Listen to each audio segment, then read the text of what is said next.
बकिया video देखने से पहले वीडियो को लाइक करें, राहम टीवी चैनल को सब्सक्राइब करें और बेल आइकन पर क्लिक करें। शुक्रिया। अस्सलाम वालेकुम caller, you are live in the show. वालेकुम अस्सलाम।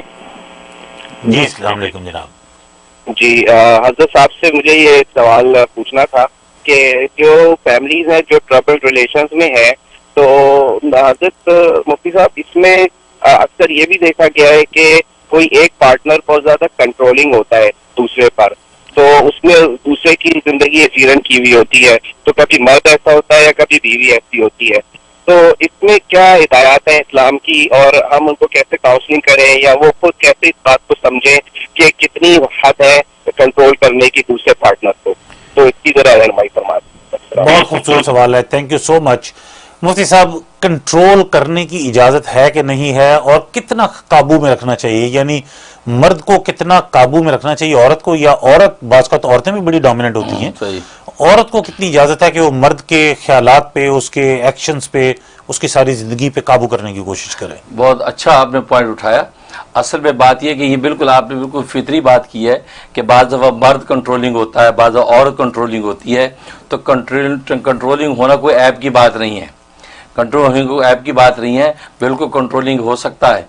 अब उसका बेहतरीन तरीका ये है कि जैसे कि कहा जाता है, और हम बुजुर्गों ने ये बड़े तजर्बे से बात की है कि जब अगर मियाँ बीवी में अगर शौहर गुस्से हो रहा है, वो अगर गुस्से से एक बात कर रहा है और झगड़ा कर रहा है, तो बीवी को चाहिए वो खामोश होकर सुने।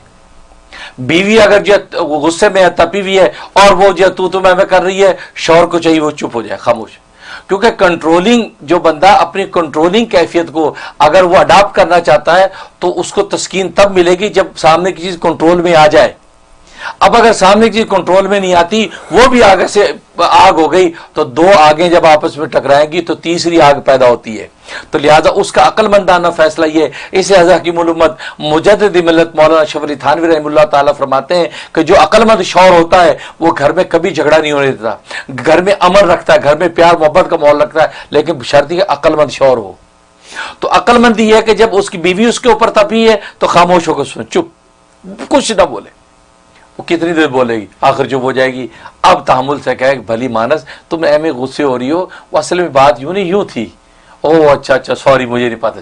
लेकिन आप उसी वक्त अगर काउंटर करेंगे तो झगड़ा आगे बढ़, क्योंकि अना का मसला आता है और शैतान मियाँ बीवी के दरमियान उसी वक्त घुसता है जब ये दोनों आपस में तपते हैं।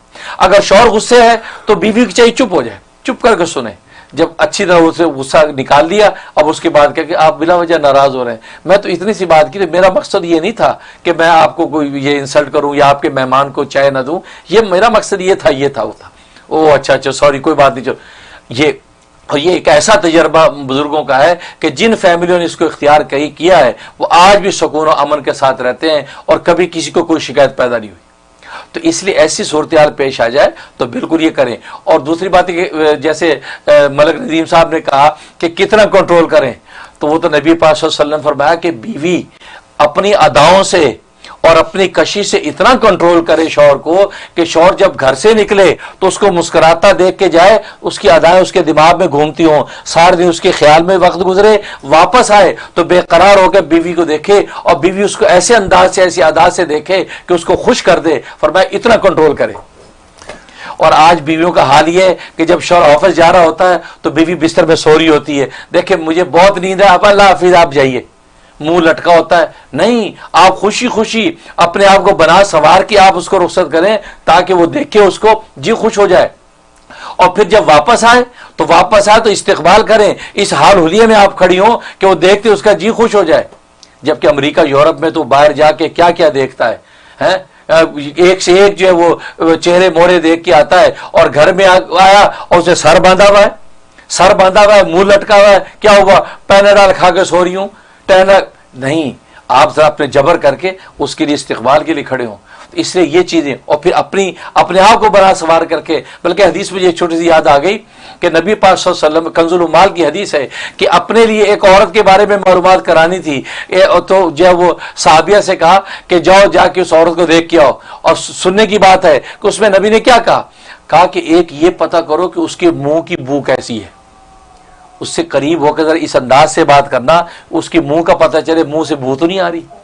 اور دوسرا دیکھو کیا بات کی، اس کی ایڑیاں دیکھنا، اس کی ایڑیوں پہ میل تو نہیں جمع ہوا، کہا کہ اگر منہ میں بو ہے اور ایڑیوں میں میل جمع ہوا ہے تو پھر مجھے اپنے رشتے کے لیے قبول نہیں ہے۔ اب آپ اندازہ کریں تو نبی نے کیسی دو باتیں کی کہ منہ کی بو، اس کا مطلب یہ کہ اگر منہ میں بو نہیں ہے تو معلوم ہے کہ یہ لڑکی جو ہے یہ صاف ستھری پاکیزہ مسواک برش کرنے والی لڑکی صاف ستھری۔ اور ایڑیوں کا میل اس لیے فرمایا کہ آدمی پورے بدن کو نہا دھو کے صاف کر لیتا ہے لیکن ایڑیوں کا میل صاف نہیں کرتا۔ کتنی کتنی حسینیں آپ کو ملیں گی، ایڑیاں ان کی گندی ملیں گی۔ تو نبی نے ایک ایسی چیز بتا دی کہ جو ایڑیاں بھی صاف کرتی ہوگی اس کا مطلب باقی بدن صاف نہیں کرے گی، یقیناً کرے گی۔ فرمایا ایسا رشتہ دیکھ کے آنا، نبی کی پاکیزگی کا اندازہ کریں۔ تو میں بیویوں سے کہتا ہوں آپ اپنی ایڑیاں صاف کرتی ہیں کہ نہیں کرتی؟ اس کا مطلب کہ صاف نہیں کرتی تو نبی کے کہنے کے مطابق آپ شوہر کے معیار پہ پورا نہیں اتر رہی ہیں۔ آپ جتنا میک اپ کر کے سج کے سامنے آ گئی ہیں، ایڑیاں آپ کی گندی ہیں، تو نبی نے ایڑیوں سے آپ کا معیار حسن لگایا ہے۔ تو جب آپ اس انداز سے رہیں گی، آپ کے منہ سے خوشبو، آپ کے بدن سے حسن رانائی ٹپکے گی تو شوہر تو آپ کے جال میں گرفتار رہے گا، اور نبی یہی چاہتا ہے کہ بیوی ایسا گرفتار رکھے تاکہ شیطان اس کو شکار نہ کرے۔ سبحان اللہ، دیکھیں کتنی خوبصورت باتیں ہیں جو مفتی صاحب ہمارے ساتھ شیئر کر رہے ہیں، اور یہ بلکہ انہوں نے سنت رسول سے یہ چیز ہمیں بتایا ہے کہ آپ جب رشتہ دیکھنے جائیں تو صرف ظاہری حسن کو نہ دیکھیں، اگر دیکھنا ہے تو اس کی ایڑیاں بھی دیکھیں، اس میں کوئی برائی نہیں، کوئی مذائقہ نہیں کہ آپ اس کی ایڑیاں دیکھیں اور پتہ لگے گا کہ وہ کتنی نفاست پسند ہے۔